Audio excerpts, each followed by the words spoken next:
Islamabad high court के जजेस का तबादला और सीनियरिटी वाले केस का जो सुप्रीम कोर्ट से फैसला है वो मंजर आम पर आ गया। इसकी सारी तफसीलात मैं आपके सामने रखूँगा कि कौन से 3 जजेस जो हैं वो अब इस वक्त खड़े हो गए हैं सिस्टम के खिलाफ दोबारा से। इसकी सारी मामलात जो है मैं आपके सामने रखूँगा। कमरा अदालत में क्या हुआ और फैसला किस हवाले से होने जा रहा है, इसकी सारी मामलात आपके सामने रखूँगा। दूसरा, मखसूस नशिस्तों के केस के फैसले की अगर हम बात करें तो उसमें भी जो है बड़ी पेशरफ्त सामने आई है। उसमें जो फैसल सदीकी साहब जो सुन्नी इत्तेहाद कौंसिल के वकील हैं उन्होंने बड़े अहम दलाइल दिए हैं, उसकी भी चीज़ें जो हैं वो मैं आपके सामने रखूँगा। सबसे पहले हम डिस्कस कर लेते हैं इस्लामाबाद हाई कोर्ट के जजेस का तबादला और सीनियरिटी वाला केस, जिसमें बैरिस्टर सलाउद्दीन जो कि जवाब दे रहे हैं। इस वक्त जो अटार्नी जनरल साहब ने दलाइल दिए थे, उन्होंने अटार्नी जनरल साहब के जितने भी दलाइल थे वो उन्होंने पहले 1 घंटे में जो है वो उड़ाकर रख दी है। सबसे पहले तो अटार्नी जनरल साहब ने जो गलत बयानी की है वो भी उन्होंने अदालत के सामने रखी है। मैं उनके 4 अहम पॉइंट्स आपके सामने रखूँगा। पहला, उन्होंने कहा है कि भाईजान जितने भी जजेस हैं उनको आर्जी तौर पर तो ट्रांसफ़र किया जा सकता है, लेकिन मुस्तकिल तौर पर तैनात नहीं किया जा सकता। अगर मुस्तकिल तौर पर तैनात किया जाएगा तो फिर आइन का आर्टिकल 175A जो है वो गैर मुअस्सर हो जाएगा।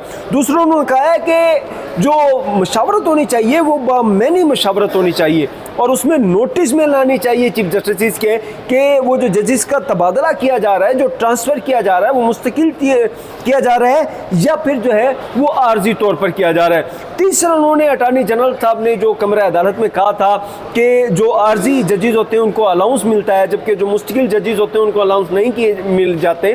तो अब ये जो जजेस ट्रांसफ़र करके इस्लामाबाद हाई कोर्ट में लाए गए हैं तो उनको कोई अलाउंस नहीं मिल रहा।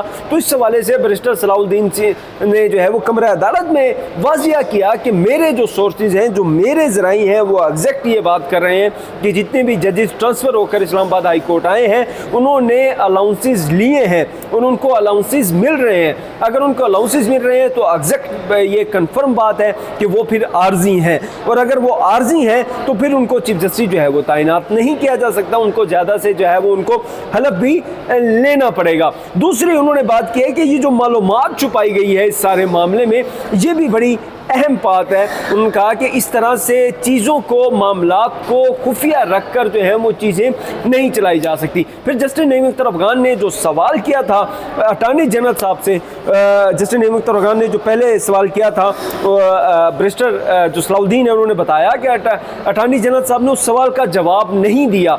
अब वो जो नईम अख्तर अफगान साहब का जो सवाल था वो ये था कि आपने जो जजेस को ट्रांसफ़र किया है इनसे एग्जैक्ट 10 दिन पहले जुडिशल कमीशन का इजलास का हुआ था। आपने कहा जी हमने सूबों की नुमाइंदगी करनी थी।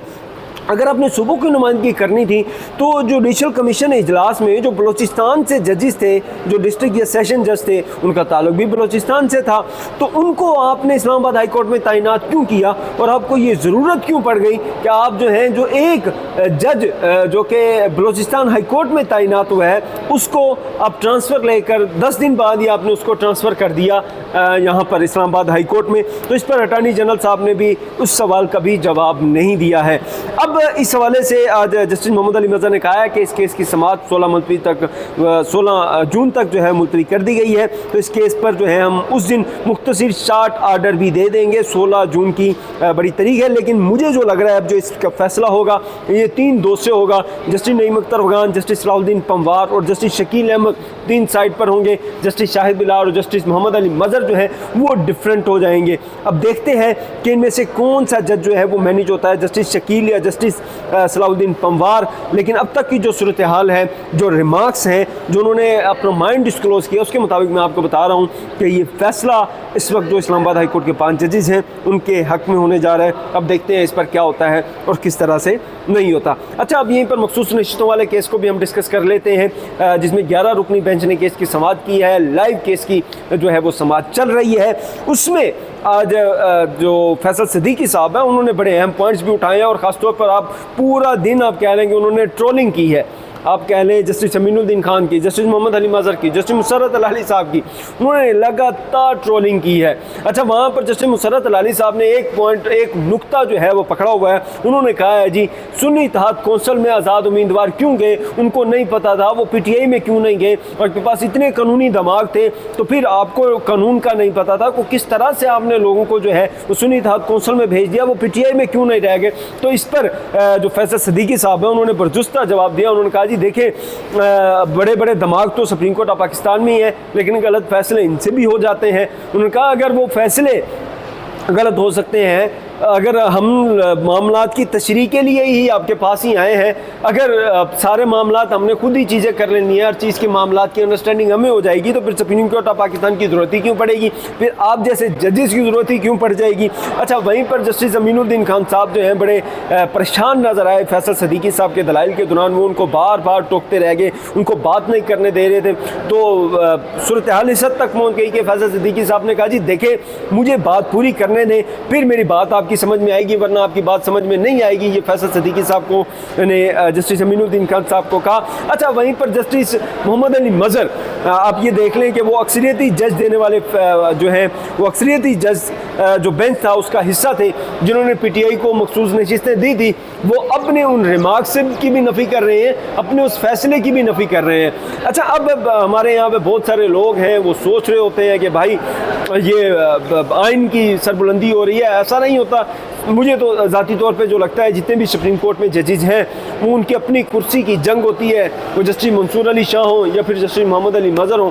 इससे पहले जस्टिस इजाजुल हसन और जस्टिस मुज़ाहिर अली नकवी को निकलवाने में किसने किरदार अदा किया था? जस्टिस मंसूर अली शाह थे, काजी फाइजी सामने थे तो उसके बैक पर जो है जस्टिस मंसूर अली शाह थे, लेकिन जब उनकी अपनी कुर्सी छीनने की बारी आ गई तो फिर वो भी इनकलाबी बन गए। अब यही जस्टिस मोहम्मद अली मज़हर ही थे जिन्होंने जो है वो अक्सरियती फैसला दिया था और उसमें PTI को मखसूस नशिस्तें दी थी, लेकिन अब अपने उन्हीं रिमार्क्स की वो नफ़ी कर रहे हैं। अब वो इलेक्शन कमीशन को भी डिफेंड कर रहे हैं, इस वक्त हुकूमत को भी डिफेंड कर रहे हैं, एस्टेब्लिशमेंट को भी डिफेंड कर रहे हैं, उस फैसले को, अपने फैसले की जो है वो नफ़ी कर रहे हैं। इसकी सूरत हाल जो एग्जैक्ट है वो यही है कि भाई कुर्सी की जंग है, और कुर्सी की जंग के लिए ये किसी भी हद तक गिर भी सकते हैं, किसी भी हद तक जो है वो नीचे अपने लो लेवल तक जो है वो जा सकते हैं, और वहाँ तक वो जा रहे हैं। ये अब तक की सूरत हाल है। इस केस की समाअत भी 16 जून तक मुलतवी कर दी गई है। अब देखते हैं 16 जून को इस केस में क्या आता है। उसमें सिर्फ आज फैसल सिद्दीकी साहब को कहा जी आपको एक मजीद सिर्फ समाअत देंगे अपने दलाइल मुकम्मल करने के लिए, तो वहाँ पर फैसल सिद्दीकी साहब ने कहा जी मुझे कम से कम 2 से 3 समातें चाहिए अपने दलाइल मुकम्मल करने के लिए। और वहाँ पर फैसल सिद्दीकी साहब ने कहा जी मैंने तो अभी तक दलाइल दिए ही नहीं है, मैंने तो अभी तक आपके सवालों का जवाब दिया है। उन्होंने कहा है कि आपने सारे सवाल जो है वो मेरे से ही कर ली हैं, लेकिन आपने जो नज़रसानी की दरखास्तें देने वाले थे उनकी आपने ना अपने सवालात किए, उनको चुप करके आपने सुन ली है, और मुझे सुनने की बजाय जो है आपसे सवाल पर सवाल दागी जा रहे हैं, और मैं जवाब दे रहा हूँ तो अब मुझे कह रहे हैं कि आप अपना दलाइल मुकम्मल कर लें। मैं दलाइल कैसे मुकम्मल कर लूँ? खैर, अब देखते हैं इस केस की क्या मंजर सामने आता है। लेकिन जो जजिस तबादला और सनियाटी वाला केस है, मुझे ऐसा लग रहा है कि मामला जो हैं थोड़े से इस वक्त तब्दील होने जा रहे हैं, एस्टेब्लिशमेंट के खिलाफ होने जा रहे हैं, हुकूमत के खिलाफ होने जा रहे हैं, खासतौर पर जजिस तबादला और सनियाटी वाले केस में। इस वाले से जो भी राय हो, मेरा कमेंट सेक्शन हाजिर है, अपनी राय से ज़रूर आगाह कीजिएगा। तब तक के लिए खुदा हाफिज़।